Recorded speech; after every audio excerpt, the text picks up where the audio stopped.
നമസ്കാരം. അപ്രതീക്ഷിതമായ വലിയ അഭ്യൂഹങ്ങൾ നിലനിന്നിരുന്ന ഇന്ത്യ അമേരിക്ക വ്യാപാര കരാർ കണ്ണടച്ചു തുറക്കുന്ന വേഗത്തിൽ ഒരു രാത്രി ഇരുട്ടി വെളുത്തപ്പോൾ യാഥാർത്ഥ്യമായത് വലിയ ചർച്ചകൾക്കാണ് കാരണമായത്.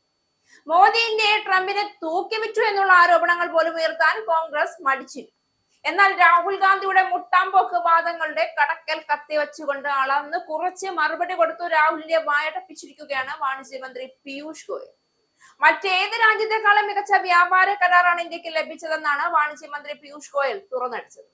ഇന്ത്യ US വ്യാപാര കരാറിനെ കുറിച്ച് സംസാരിക്കുകയായിരുന്നു മന്ത്രി. US പ്രസിഡന്റ് ഡൊണാൾഡ് ട്രംപുമായുള്ള മോദിയുടെ സൗഹൃദം കരാറിന് സഹായിച്ചെന്നും മാസങ്ങൾ നീണ്ട ചർച്ചകൾക്ക് ശേഷമാണ് വ്യാപാര കരാറിന് അന്തിമ രൂപമായതെന്നും മന്ത്രി പറഞ്ഞു. കരാറിന്റെ നടപടിക്രമങ്ങൾ പൂർത്തിയായ ശേഷം വിശദാംശങ്ങൾ വെളിപ്പെടുത്തുമെന്നും മന്ത്രി കൂട്ടിച്ചേർത്തു. ഇന്ത്യ US വ്യാപാര കരാറിനെ കുറിച്ച് വാണിജ്യമന്ത്രി പീയൂഷ് ഗോയൽ നടത്തിയ പ്രസ്താവനകൾ ഇന്ത്യൻ രാഷ്ട്രീയ സാമ്പത്തിക രംഗത്ത് വലിയ ചർച്ചകൾക്ക് വഴിവെച്ചിരിക്കുകയാണ്. മറ്റേത് രാജ്യത്തെക്കാളും മികച്ച വ്യാപാര കരാറാണ് ഇന്ത്യക്ക് ലഭിച്ചതെന്ന അദ്ദേഹത്തിന്റെ ആത്മവിശ്വാസപരമായ വാക്കുകൾ ഇന്ത്യയുടെ ആഗോള സ്ഥാനം ഉയർന്നു എന്നതിന്റെ വ്യക്തമായ സൂചനയാണെന്ന് പറയാതെ വയ്യ. മാസങ്ങൾ നീണ്ട കഠിനമായ ചർച്ചകൾക്ക് ശേഷമാണ് കരാറിന് അന്തിമ രൂപമായതെന്നും നടപടിക്രമങ്ങൾ പൂർത്തിയായ ശേഷം വിശദാംശങ്ങൾ പുറത്തുവിടുമെന്നും മന്ത്രി വ്യക്തമാക്കിയിട്ടുണ്ട്. ഇതെല്ലാം ചേർത്ത് വായിക്കുമ്പോൾ ഇത് വെറുമൊരു കരാറല്ല, ഇന്ത്യയുടെ ദീർഘകാല സാമ്പത്തിക ദിശാബോധത്തിന്റെ ഭാഗമാണെന്നതാണ് സത്യം. ഈ പശ്ചാത്തലത്തിലാണ് കോൺഗ്രസും രാഹുൽ ഗാന്ധിയും പതിവ് ആരോപണങ്ങളുമായി രംഗത്തെത്തിയത്. എന്താണ് കരാറിൽ ഒളിപ്പിച്ചിരിക്കുന്നത്, ആർക്കാണ് ഇതിന്റെ നേട്ടം തുടങ്ങിയ ചോദ്യങ്ങൾ ഉന്നയിച്ച് സംശയം വിതയ്ക്കുക എന്നതാണ് അവരുടെ സ്ഥിരം തന്ത്രം. എന്നാൽ ഇത്തവണ BJPയും പ്രധാനമന്ത്രി നരേന്ദ്രമോദിയും അതിന് ശക്തമായ മറുപടിയാണ് നൽകിയിരിക്കുന്നത്. കരാർ ഒപ്പിടുന്നതിന് മുൻപേ തന്നെ അതിനെ തള്ളിപ്പറയുന്ന കോൺഗ്രസിന്റെ നിലപാട് രാജ്യത്തിന്റെ താല്പര്യത്തെക്കാൾ രാഷ്ട്രീയ ലാഭം മാത്രമാണ് അവർ നോക്കുന്നതെന്ന് വീണ്ടും വീണ്ടും തെളിയിക്കുന്നതാണ്. പ്രധാനമന്ത്രി നരേന്ദ്രമോദിയും US പ്രസിഡന്റ് ഡൊണാൾഡ് ട്രംപും തമ്മിലുള്ള സൗഹൃദം ഈ കരാറിന് സഹായകരമായി എന്ന് പീയൂഷ് ഗോയലിന്റെ പരാമർശം വളരെ പ്രധാനപ്പെട്ടതാണ്. വ്യക്തിഗത ബന്ധങ്ങൾ രാജ്യാന്തര നയതന്ത്രത്തിൽ വലിയ പങ്ക് വഹിക്കുന്നുവെന്നത് പുതിയ കാര്യമല്ല. എന്നാൽ മോദിയുടെ നേതൃത്വത്തിൽ ഇന്ത്യ ആ സൗഹൃദത്തെ ദേശീയ താല്പര്യത്തിനായി ഉപയോഗിക്കാനുള്ള കഴിവ് നേടിയിട്ടുണ്ട്.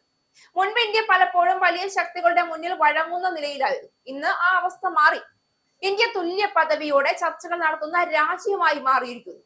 ഇന്ത്യ US വ്യാപാര കരാർ അതിന്റെ ഏറ്റവും വലിയ ഉദാഹരണമാണ്. ഇന്ത്യയുടെ കർഷകരെയും ചെറുകിട വ്യവസായങ്ങളെയും ദോഷകരമായി ബാധിക്കുന്ന ഒരു കരാറും മോദി സർക്കാർ ഒരിക്കലും അംഗീകരിക്കില്ല എന്നത് അവരുടെ 10 വർഷത്തെ ഭരണകാലം തന്നെ തെളിയിച്ചതാണ്. Make in India, Atmanirbhar Bharat തുടങ്ങിയ പദ്ധതികൾ വഴി ആഭ്യന്തര ഉൽപാദനത്തിന് മുൻഗണന നൽകിയ സർക്കാർ രാജ്യത്തിന്റെ സാമ്പത്തിക സുരക്ഷയെ പണയപ്പെടുത്തി ഒരു കരാറും ഒപ്പിടില്ലെന്ന കാര്യത്തിൽ സംശയമില്ല. ഇതിന് വിരുദ്ധമായി കോൺഗ്രസിന്റെ ചരിത്രം പരിശോധിച്ചാൽ നിരവധി അന്തർദേശീയ കരാറുകളിൽ ഇന്ത്യയുടെ താല്പര്യങ്ങൾ ബലിയാടാക്കിയ നിരവധി സംഭവങ്ങൾ കാണാം. എന്നാൽ ഇന്ന് രാഹുൽ ഗാന്ധി അതെല്ലാം മറന്ന് ഉപദേശം നൽകാൻ ശ്രമിക്കുന്നത് പരിഹാസ്യമാണ്. വിശദാംശങ്ങൾ പുറത്തു വന്ന ശേഷം വിമർശിക്കാമെന്ന സാമാന്യ രാഷ്ട്രീയ പക്വത പോലും കാണിക്കാതെ മുൻകൂർ ആരോപണങ്ങളുമായി ഇറങ്ങുന്നത് അദ്ദേഹത്തിന്റെ രാഷ്ട്രീയ അപക്വതയാണെന്ന് വ്യക്തമാക്കുന്നു. BJP വിഷയത്തിൽ സ്വീകരിച്ച നിലപാട് വ്യക്തമാണ്. ഇന്ത്യ ശക്തമാണ്, ഇന്ത്യ സ്വയം വിശ്വസിക്കുന്ന രാജ്യമാണ്, ഇന്ത്യക്ക് ഇന്ന് ലോകം ബഹുമാനം നൽകുന്നു. മോദിയുടെ നേതൃത്വത്തിൽ ഇന്ത്യ നേടിയ ഈ ആത്മവിശ്വാസമാണ് കോൺഗ്രസിനെ അസ്വസ്ഥരാക്കുന്നത്. അതുകൊണ്ട് തന്നെ ഓരോ അന്തർദേശീയ നേട്ടത്തെയും അവർ സംശയത്തിന്റെ കണ്ണിലൂടെ മാത്രമാണ് കാണുന്നത്. ഇന്ത്യ US വ്യാപാര കരാർ രാജ്യത്തിന് ഗുണകരമാണെന്ന് സർക്കാർ ഉറപ്പു നൽകിയിട്ടുണ്ട്. നടപടിക്രമങ്ങൾ പൂർത്തിയായ ശേഷം വിശദാംശങ്ങൾ ജനങ്ങൾക്ക് മുന്നിൽ വയ്ക്കുമെന്നും വ്യക്തമാക്കിയിട്ടുണ്ട്. അതുവരെ അനാവശ്യ ആരോപണങ്ങൾ ഉന്നയിച്ച് രാജ്യത്തിന്റെ നേട്ടങ്ങളെ ചെറുതാക്കാനുള്ള ശ്രമങ്ങൾ രാഷ്ട്രീയ ചരിത്രത്തിന്റെ ചവറ്റുകൊട്ടയിലേക്കാണ് പോവുക. ഇന്ത്യ മുന്നോട്ട് പോകുമ്പോൾ അതിനെ തടയാൻ ശ്രമിക്കുന്നവരോട് ചരിത്രം ക്ഷമിക്കില്ല.